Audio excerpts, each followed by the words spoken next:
esteve conosco em quase todos os eventos, nesse papel que eu estou aqui de apresentador, de cerimonialista, sempre generosamente, gratuitamente. Então, além de ser um excelente profissional,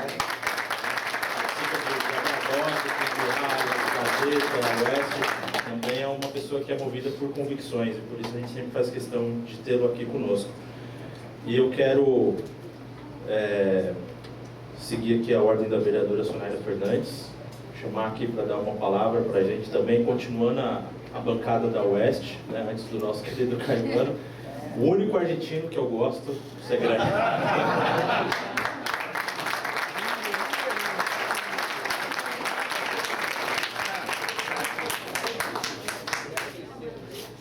Boa noite a todos. Que privilégio ser argentino e ser gostado por brasileiros. Na época em que eu moro aqui há 44 anos e uma vez tive que falar que era uruguaio para não apanhar.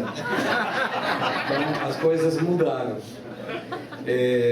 Mas como não estava previsto que eu falasse, eu lembro de uma frase que eu ouvi do embaixador brasileiro em Buenos Aires, que quando você não está no programa de dissertantes, tem que falar alto para ser ouvido, claro para ser entendido e breve para ser aplaudido. Então, vou manter essa lógica. Mas eu gostaria de falar uma experiência pessoal. No final dos anos 2023 foi quando assume Milei a presidência, quem conheço muito bem, de ter sido comentarista junto com ele em alguns programas de televisão. Então, Serrão, quem te fala, talvez você termine presidente do Brasil. E naquela época o meu sonho era tirar uma foto com Bolsonaro. Esse era meu sonho. Aí ele estava hospedado no Hotel Pestana, conhecia o diretor-geral, me convida para me hospedar também, conhecia o Eduardo, nesse dia conheci o Flávio Bolsonaro, e Flávio me avisa que o pai estava descendo. Então abre a porta do elevador, aparece o presidente Bolsonaro, me vê e fala: Segre. Imagina a surpresa de você ser reconhecido pelo Bolsonaro. E aí tiramos uma foto e ele me perguntou, na espontaneidade que ele tem: você está sozinho? Eu falei: sim. Tem algum compromisso? Eu falei: não. Então vem no carro comigo. Essa foi a primeira vez que eu vi o Bolsonaro.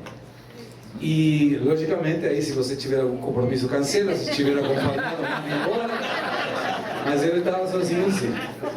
E aí você vê as duas diferenças. Quando você imagina o presidente Lula, e temos que respeitar o cargo, eu vejo escuridão. Eu não vejo transparência. E quando eu vejo o Bolsonaro, vejo muita transparência.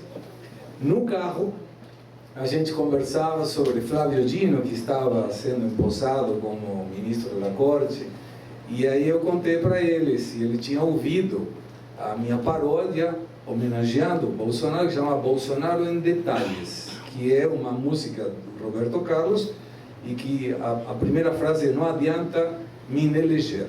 Era essa. E aí ele falou: eu gostei desse grito, mas eu gosto muito mais de Janjo e Janja, que é uma paródia que está famosa e que meu sonho é cantar na Paulista essa paródia. E aí você fica surpreso de como o presidente Bolsonaro estava antenado com tudo. Aí fomos numa festa que eu não estava convidado, cheguei com Bolsonaro e o Bolsonaro fala: Segre meu penetra. Aí chegamos na festa, estavam muitos políticos, jornalistas argentinos também. Eu conheci o prefeito eleito, Jorge Macri, da cidade de Buenos Aires, apresento com o presidente Bolsonaro, começa a conversar Eduardo, conversa também alguns dirigentes políticos, dá a palavra para Jorge Macri, prefeito eleito, fala o Jair Bolsonaro, e quando termina a fala dele: cadê Segre? Aí eu falei: estou aqui.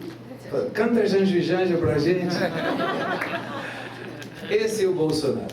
Aí eu vi ele várias outras vezes, tive a oportunidade de visitar ele em Brasília alguma vez, nos encontramos por essas coisas de Deus em alguns voos, e num desses voos ele me entregou a medalha dos 3I e me perguntou: você é residente ou é cidadão brasileiro? Eu falei: não, sou residente.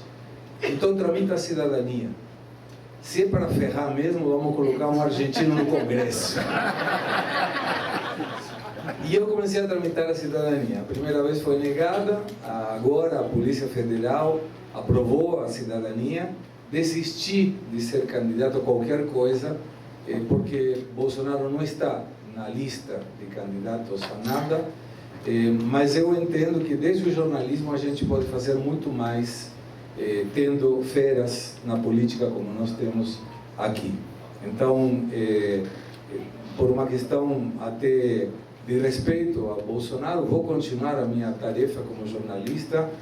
As portas do Faroeste Brasileiro e da Arena Oeste, que são os dois programas que eu tenho na revista Oeste, estão sempre abertos. Sonaira me dá furo, traz furo, porque eu não vá, mas vamos contar com que um dia consigamos levar.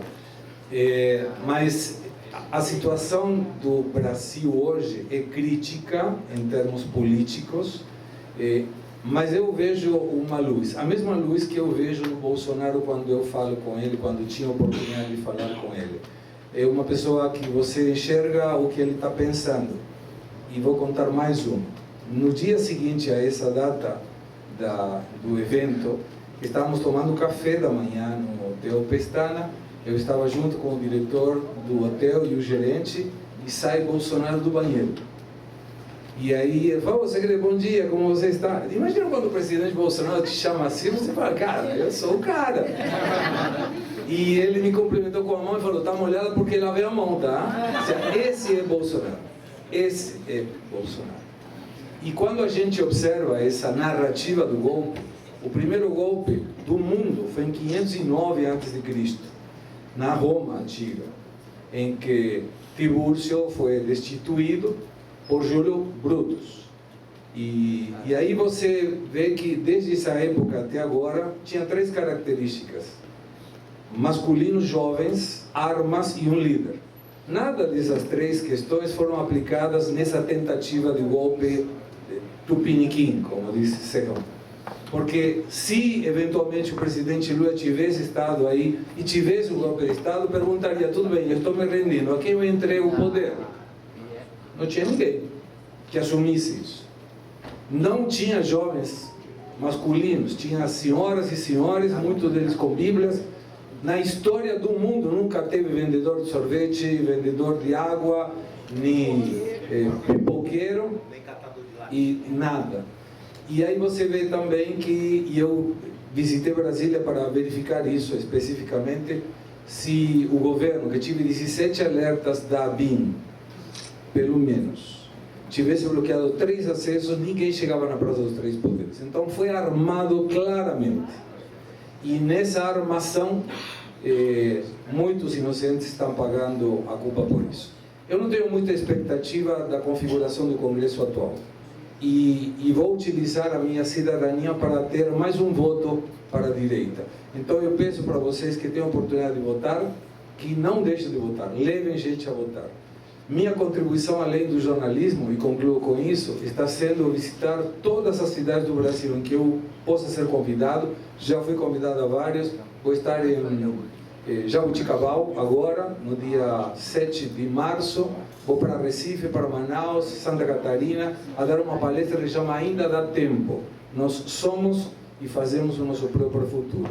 E o objetivo é trabalhar com jovens de 16 a 18 anos, para que eles entendam a realidade da vida, da realidade política, que não dependam de nenhuma ajuda social e que possamos sair dessa vergonha de poder que o socialismo busca e falam que queremos cuidar dos pobres. Eles cuidam tanto que procriam os pobres para ter uma dependência absoluta.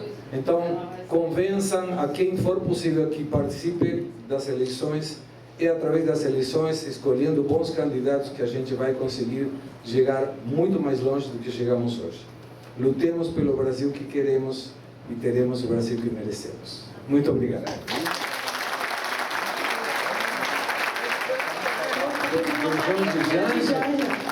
Tá, então a frase é assim: foi de uma música de Almas Gêmeas, que escreveu Peninha, hoje um grande amigo meu, e que eu detonei a música dele, mas está quase tão famosa como a que canta Fábio Júnior. E diz assim: Por você eu autorizo as compras que você quiser. Invento viagens para você conhecer lugares que não conhecia antes. Tem algumas coisas que acontecem e que o povo não tem de saber. Por exemplo, algumas compras feitas no Alvorada e querer um cargo e dizer, foi sem querer. Quantas vezes no sofá caro você busca o meu olhar e me fala com palavras que quer viajar de novo e eu fico esperto. De repente você me olha com ternura e me faz falar que sim. Estamos muito tempo fora do país. Janjo e Janja, almas gêmeas, guardem o cartão.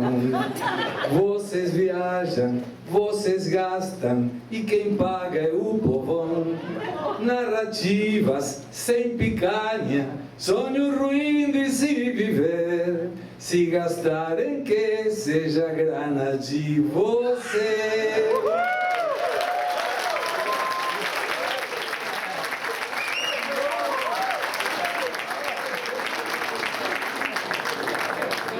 Vai ter pausa? Não. Não, vamos comer lá. Bom, depois dessa apresentação aqui, surpresa do Segré, né? Não há muito o que acrescentar. Eu quero só agradecer aqui a presença sempre da nossa GCM, a Guarda Civil Municipal aqui com a gente.